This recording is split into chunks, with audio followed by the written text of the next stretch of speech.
Hey everybody, today on Rahdo Runs Through, it is time for the weekly recap where I do three things for you. Three.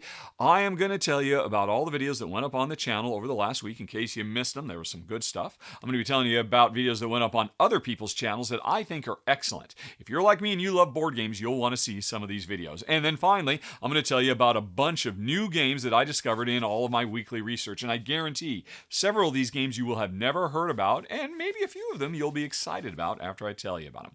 Alrighty, so let's get started with the stuff on the channel, including some exclusives. If you back the show here as a member on YouTube or over at patreon.com, you can hit that I in the top right corner screen if you want to learn more. You get access to exclusive videos. And what happened this week? Well, I've got a new Rahdo Recluse show. It's a double feature where I play from start to finish through Imperial Miners, the latest from Portal Games, and design up-and-comer Tim Armstrong. I think Tim's work is great, and I think this game is going to turn a lot of heads at Essen Spiel this year.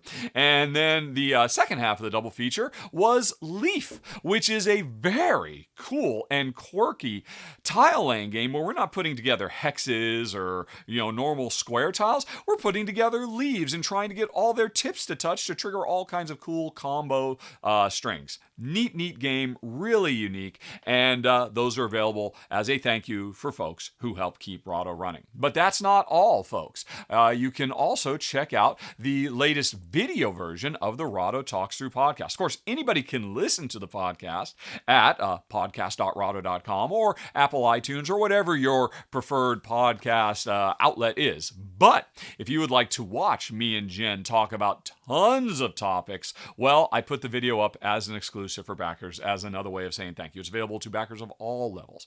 But that's not all, folks. Did you know that you can get early access to videos coming in the future on the channel? Right now, you could be watching my run-through of White Castle, oh my goodness, or Dice Manor, where I show off the new released two-player improved rules that I can confirm are much improved. Then there's Merchants of Magic, a very cool, colorful roll and write. Cretaceous Rails, all about going back to the prehistoric past to look at dinosaurs, as one does if you can travel through time. And then Cargo Empire, a game that made me completely reevaluate how I feel about pick up and deliver games. So those are all available for you right now as, again, a way of saying thank you. Links for everything I'm talking about, including all this stuff, is down in the show notes, folks, if you want to learn more. Anyway, thanks to everybody who helped keeps Rahdo running. But now, what's available publicly that has been up this week for everybody to see? Well, for starters, I did a preview for Forever Home. Actually, it wasn't a preview. The game already finished its Kickstarter quite a while ago. This was just a full run-through of it's not our favorite dog-related game. That's still going to be Dog Lover, but this is definitely our number 2, and I think this now becomes our new go-to gateway game. If we ever have regular folks over who are not board game aficionados, let's say, this is more than likely the one we will break out. And honestly, I can imagine just wanting to play this wonderful little abstract tile layer game with some of the best dog art I have ever seen in any game. Jen fell so hard in love with it, and I really enjoyed it too. It has a great solo mode, and it's got nice advanced mode, so you can bump it up from gateway status, and it's just lovely. And the story of training dogs so they can be rehomed is beautiful. And what else do I got? I've got, Shipyard 2nd edition. Folks, this is one of Jen's and my all-time faves, and I am so happy to see it getting a big new fancy release. Interestingly, almost nothing. 99.9%. The rules did not change at all. Unlike so many other modern remakes, they didn't feel the need to tweak or change anything because Shipyard was near perfection all those years ago, and it continues to be. But now it has a gorgeous new lavish production and a fantastic solo mode, which of course is something that people weren't doing a decade ago very much. So you can check that out. I believe it's an exclusive. You can't find this on any other channel, at least the solo playthrough at the very least. Okay, what else? Oh, right. Shay did Anunnaki. And this game makes me so sad I don't want to play 4X games, because this has got to be one of the coolest action selection mechanisms I have ever seen. Driving a traditional, hey, conquer territory and muscle other people out and all that kind of stuff. If you don't mind a little bit of player interaction in your games, you owe it to yourself to check this out, because the core gameplay here is amazing. I hope to see a co-op expansion for this down the road, because I so want to play this because of how cool the gameplay, the action selection is in Anunnaki. What else?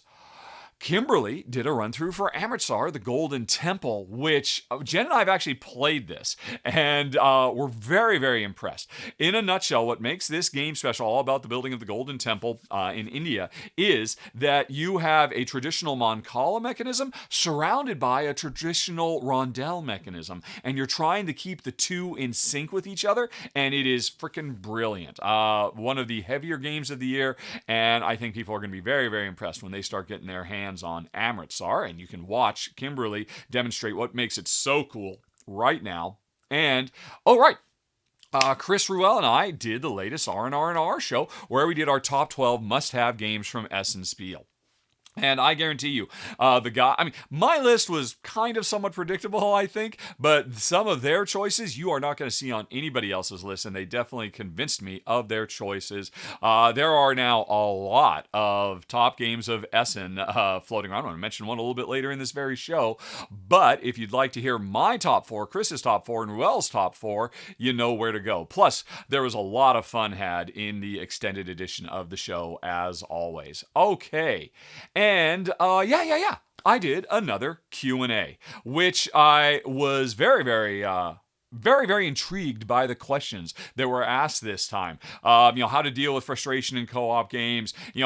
Are we seeing fewer deep games and more complex games? And if so, why? How to fix rulebooks once and for all. I go on a epic rant about that. But probably most importantly, I think what most people are interested in is I break down how much money I make on my videos through YouTube ads. And I come up with some very interesting and surprising, for me, revelations in the latest Rahdo Q&A. Okay, so that's about it for the channel, folks. But like I said, let's talk about other channels now. Starting with Kavre. I've talked about them before. I'm still a big fan of theirs, and they did a new top 10 roll-in rights, or what do they call it? They roll-in rights to watch.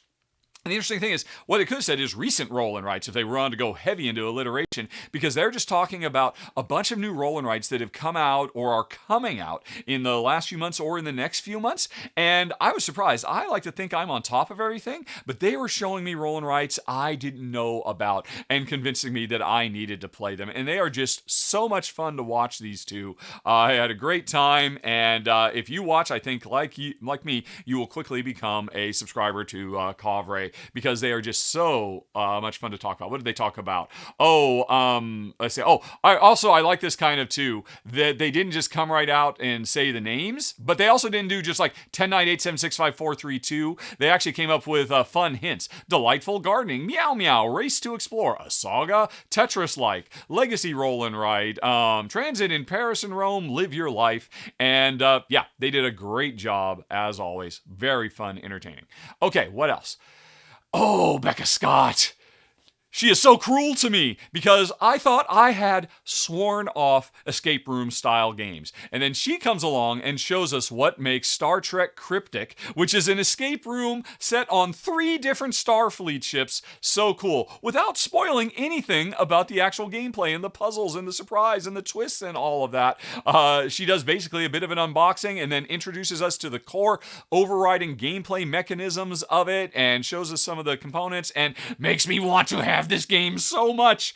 Every time I thought I was out, Becca Scott pulls me back in with an excellent, very quick video of Star Trek Cryptic, a puzzles and pathway adventure, alrighty, in her How to Game series. Excellent stuff.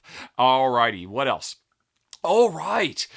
Craig from Economic Board Games. I've been a subscriber of his channel for a while because, like me, he tends to focus on, economic themed board games, something that Jen and I love a lot too.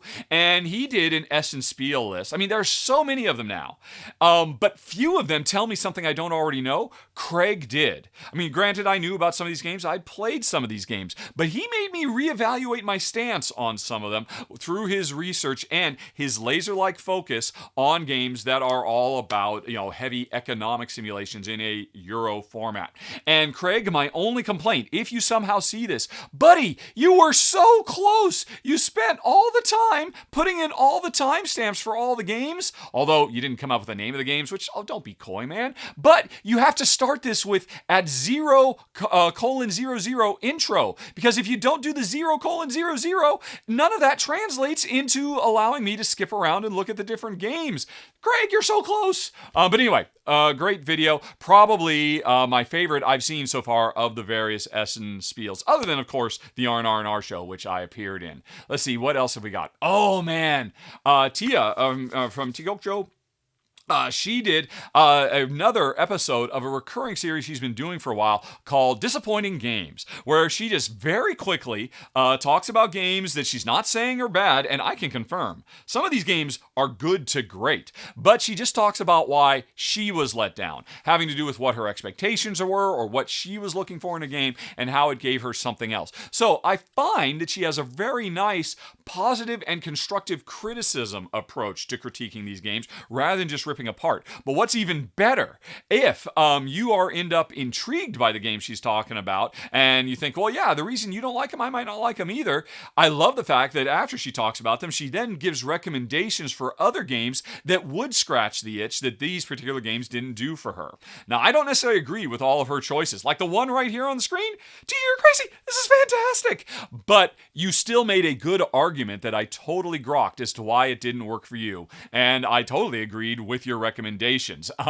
Great show for a great channel. It's called 5 Disappointing Games. Just end me because her number one biggest disappointment, I think, will have a lot of people, doing double takes and whatnot. Anyway, so that was a fun one. Links for it in the show notes, like everything else I'm talking about today. Oh, and then the last one, my good buddy Paul Grogan of Gaming Rules. He's late to the party. Welcome to the party, pal. He did his 10 best games for 2022. And I so respect that Paul does not go for the clicks, does not ensure that he gets his best of the year up in time for the end of the year when it's going to get maximum views and whatnot. He says, no, I'm going to wait and wait and wait and wait and wait and wait for 9 more months because I need to play all these other games. I need to play them multiple times to really get a sense for what are the best of 2022. It's kind of similar to what I do. I kind of have my cake and eat it too. I do a preliminary top 10 at the end of the year because I would like to get views, and I know people love that stuff around the end of the year. But then, usually around May or June, I will revisit. Well, Paul took 3 months longer than me, which meant he did 3 times more detailed, and he's got a great list of stuff. Paul, I wish you would have put some pictures of the games instead of just the game art in your video, but I guess it's understandable. These games are all over a year old, so we probably know what they all look like anyway. But still, a fantastic list, very well researched, from a very sharp cookie, one of my favorite board game channels, one of my favorite people in the board game industry, Paul, with at long last his long-awaited top 10 best board games for 2022.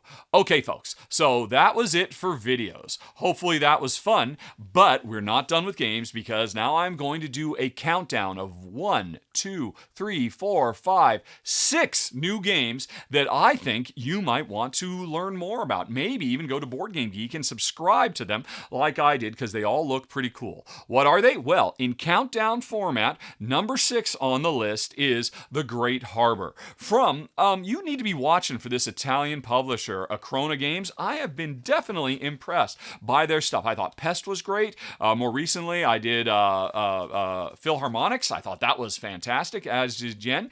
And they've got a bit of information about their next game, about building the Great Harbor of Carthage, and what pulls me in besides Acrona, which are now a developer that I watch because I've been impressed by their stuff so far.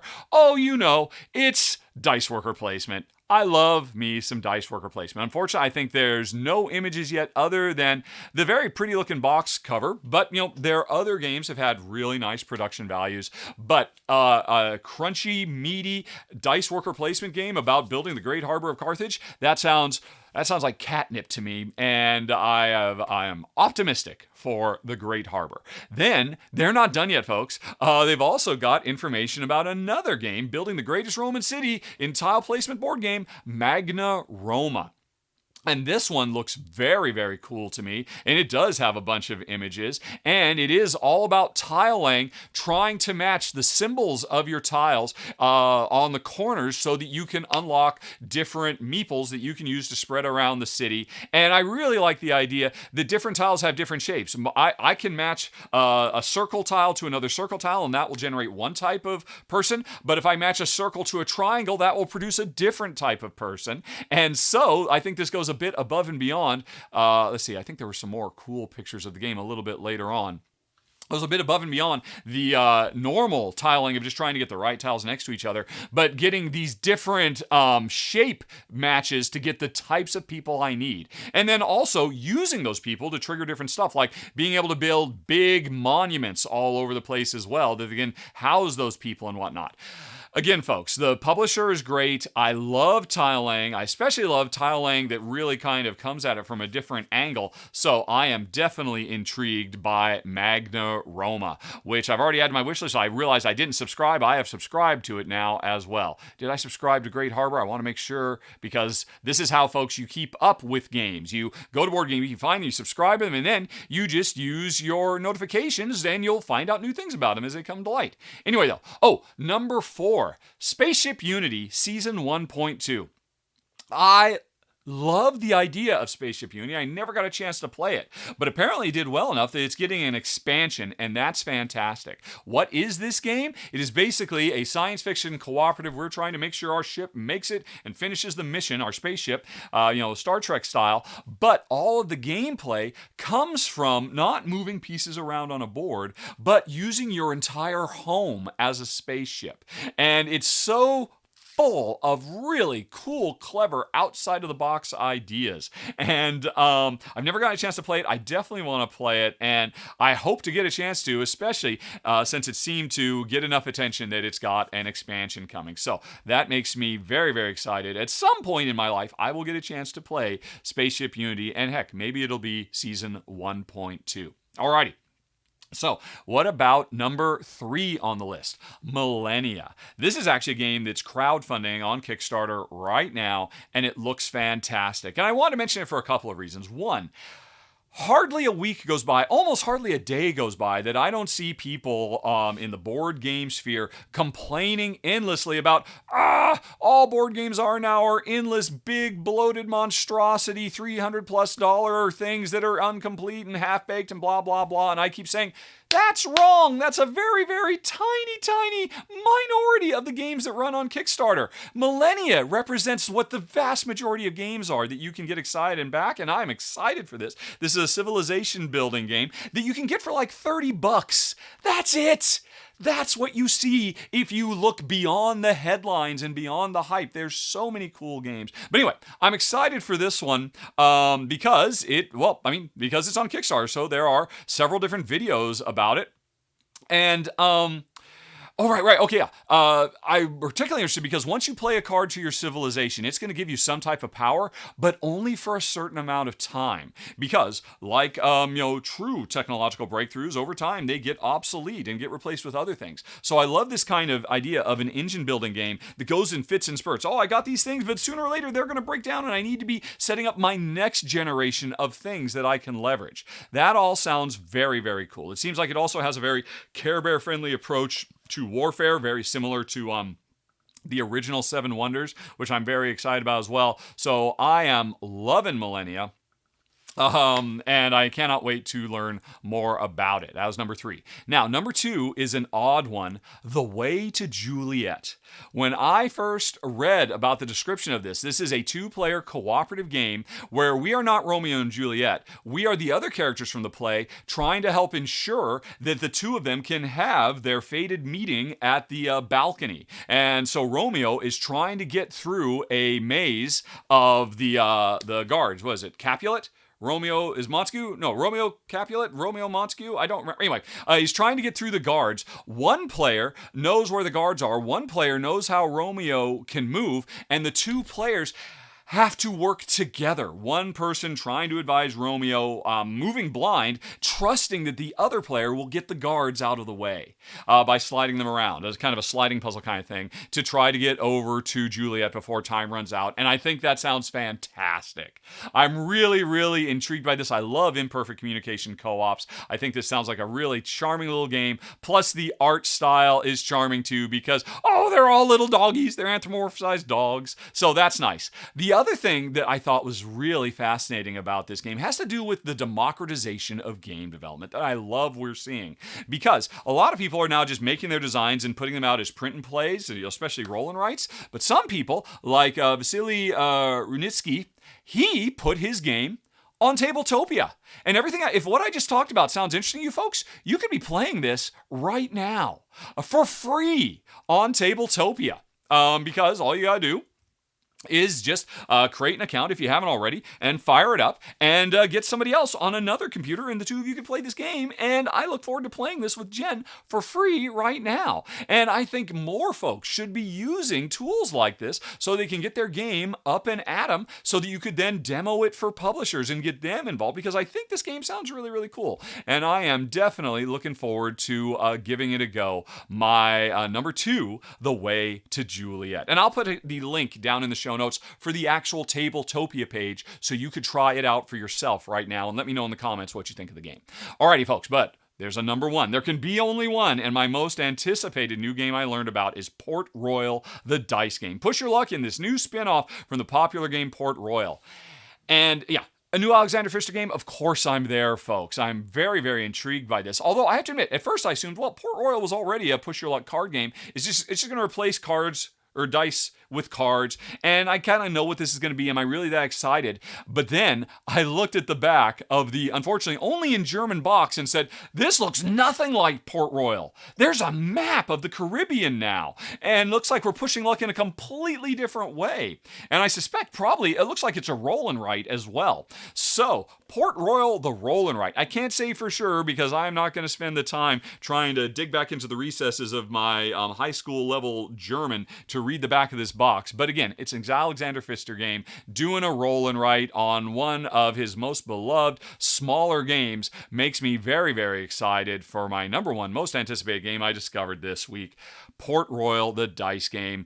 And that's it, folks. Oh my goodness, was that cool? Did you like that? Well, if you want to see any of those videos, boom, right there is the playlist, the master playlist of all the videos I talked about today. And again, down in the show notes are links to all the videos and the games I talked about today. I am really curious to hear what people think about that sweet little Romeo and Juliet game. But anyway, folks, I'm done. I got to get back to work. See you next week. Bye.